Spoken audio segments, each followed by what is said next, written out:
ওমা মা, আজকে ঝিঙে এনেছো? হ্যাঁ রে, কেন কিছু বলবি?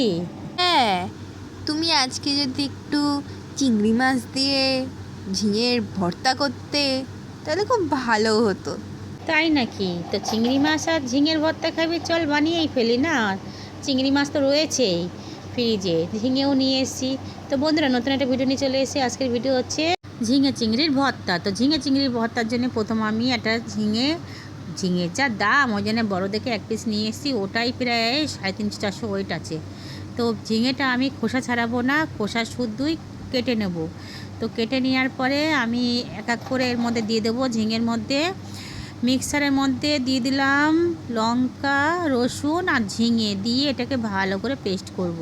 করার পরে কড়াইতে আমি তেল দিয়ে গরম করেছি। তারপরে আমি চিংড়ি মাছগুলো ভেজে নেব, নুন হলুদ মাখিয়ে রেখেছিলাম, ভেজে নেব। নেওয়ার পরে ওই ভাজার মধ্যেই আমি এই পেস্টটা দিয়ে দেব, দিয়ে ভালো করে শুকিয়ে নেব। নেওয়ার পরে আমার অল্প নুন দিয়ে কমপ্লিট ঝিঙে ভর্তা। তো মেয়ে খেয়ে বলছে কেমন হয়েছে।